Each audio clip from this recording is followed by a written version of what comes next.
কদিন ধরে যে বৃষ্টি হচ্ছে ওর বলার মতো না। প্রত্যেক দিন বৃষ্টি হচ্ছে, তো অনেক দিন পর আজকে আবারও রৌদ্র উঠেছে আর এত ভালো লাগছে। আর আমি এখন এই যে বাগানে বসে আছি, এত সুন্দর হাওয়া দিচ্ছে, কি ভালো লাগছে, খুবই ভালো লাগছে। তো নমস্কার বন্ধুরা, আমি কোচবিহার জেলা থেকে মিনু। আমার আরেকটি নতুন ব্লগে তোমাদের সবাইকে জানাই অনেক অনেক স্বাগত আর অনেক অনেক ভালোবাসা। তো এই জানিয়ে আমি আমার আজকের ব্লগটা শুরু করছি। তোমরা কন্টিনিউ আমার ব্লগটা দেখতে থাকো, আশা করি তোমাদের ভালো লাগবে। এতটুকু শ্যুট কিন্তু আজকে দুপুরবেলা আমি এই ভিডিওটুকু করে রেখেছিলাম। সেটা দিনটি ছিল মঙ্গলবার, মানে গতকালকের দিন। আর দেখো আমার সব কাজকর্ম সেরে, তোমরা তো সবাই জানো আমার ঘরে মা মঙ্গলচণ্ডী আছে, তো তার জন্য মা মঙ্গলচণ্ডী পুজো করি আমি। আর সেজন্য মঙ্গলবার করে নিরামিষ খাই। তো একটা দিন যদি নিরামিষ হয়, যদি তার ঘরে আলাদা রান্নাঘর না থাকে, তাহলে কতটা অসুবিধা হয় যারা নিরামিষ খায় শুধু তারাই জানে। তো দেখো সব মাজা ঘষা করে একদম রাত্রেবেলায় করে রেখেছি। বাকি যা ছিল খাওয়ার এঁটো বাসন কয়টা সকালবেলা উঠে মেজে সব পরিষ্কার করে রান্না বান্না সেরে এই যে বরকে দিয়ে দিয়েছি খেতে। খাওয়ার পাতে ছিল পটল ভাজি, করলা ভাজি, তারপর হলো কাঁকরোল ভাজি, আর হলো শশা, পাঁপড়, আর নিরামিষ ঘি দিয়ে ডাল, মুগ ডাল। আর উনুনে আমার কচু শাক রান্না হচ্ছে, তো সেটা হয়নি, তো বললো এটা দিয়েই হয়ে যাবে।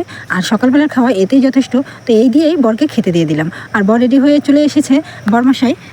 তো ওকে তাড়াতাড়ি আগে খেতে দিয়ে নিই। তারপর আমি কিন্তু মঙ্গলবারের দিন পুজোটা সারতে পারি না সকালবেলা, তারপর পুজো করতে অনেকটাই সময় লেগে যায়।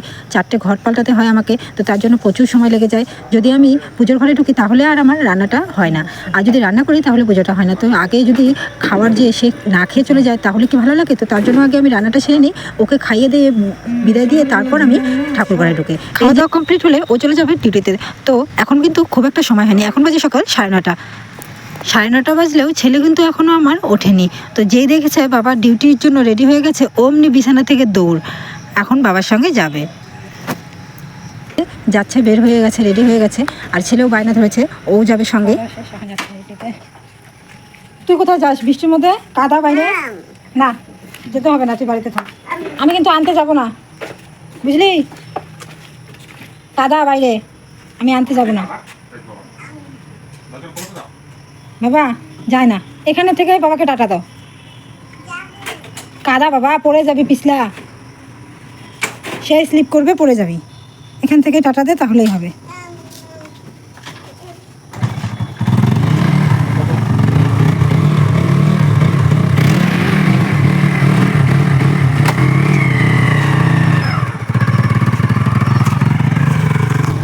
ছেলের কিন্তু এটা একদিনের বায়না নয়, রোজকার বায়না। রোজই ওর বাবা যখনই ডিউটি যাবে ও বাইকে উঠে বসে পড়বে।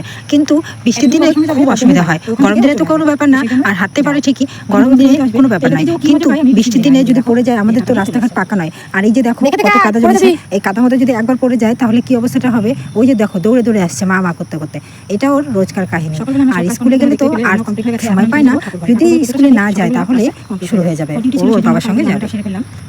তো রান্না খাওয়া দাওয়া শেষ, ও চলে গেল। এখন আমি পুজোটা সারবো। বাবা উপর দিয়ে আসো, উপর দিয়ে। হ্যাঁ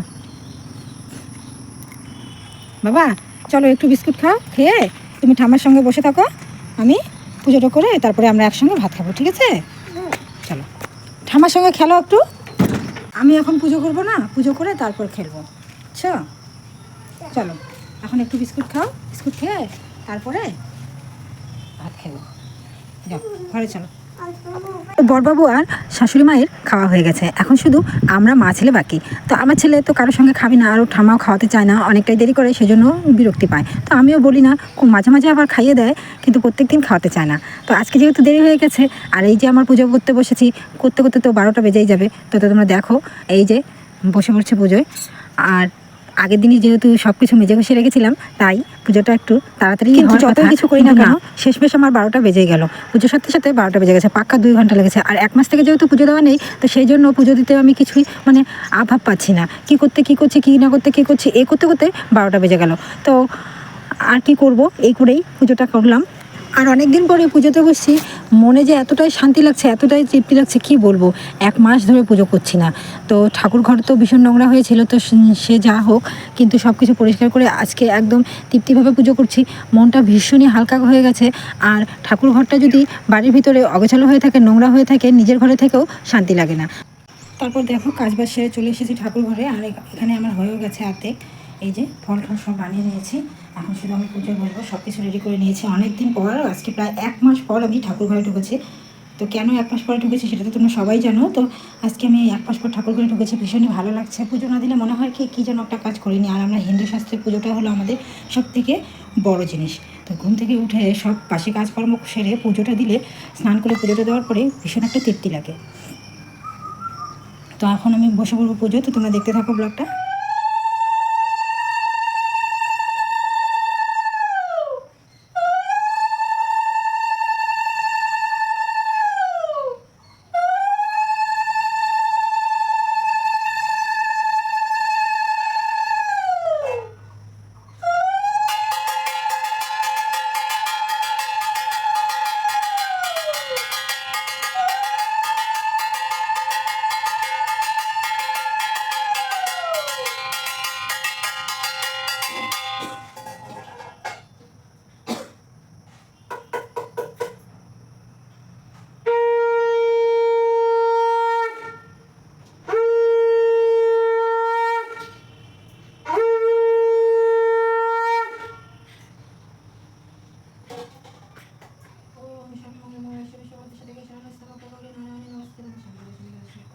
পুজো তো কমপ্লিট হয়ে গেল, এখন শুধু পেট পুজোর পালা।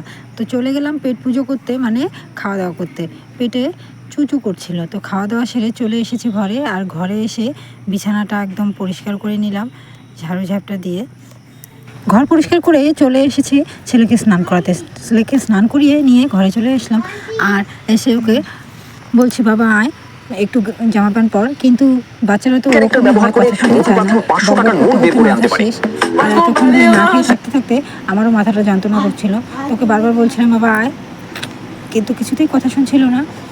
তারপর এখন তো প্রচণ্ড গরম পড়েছে, তাই খুব একটা গায়ে তেল দিয়ে দিই না, মাথায় একটু তেল দিয়ে দিই, নাহলে চুলগুলো ওর খাড়া খাড়া হয়ে থাকে। তো তার জন্য মাথায় একটু সামান্য পরিমাণ তেল দিয়ে দিলাম।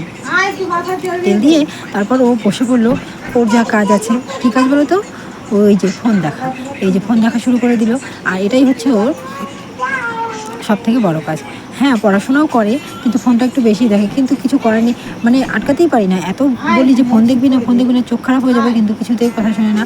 বাচ্চারা বলতে ওরকম, যতই না করি। আর আমার ফোনটা হয়ে বেশিই দেখে, এর জন্য আমি সময় মতো ভিডিও আপলোড করতে পারি না। ওর জন্য ফোন নিয়ে বসে থাকলে তাহলে আমি কীভাবে ভিডিও আপলোড করবো, তাই না? আর এই যে দেখো, বিছানাটা গুছিয়ে নিলাম, গুছিয়ে কোনো লাভ হলো না, ঘুরে যা তা, ওই যে অগোছালো করে রাখলো আবার। আর এদিকে আমি শাশুড়ি মায়ের জন্য জল বসিয়ে দিয়েছিলাম, সেই জলটা দিয়ে আসলাম।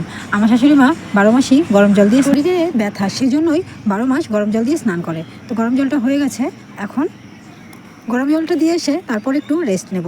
তার কারণ অনেকক্ষণ ধরে সকাল থেকে এতটাই ছোটাছুটি করছি যে বসার সময় পাইনি। তো সব কাজকর্ম শেষ, এখন একটু রেস্ট নিয়ে তারপর।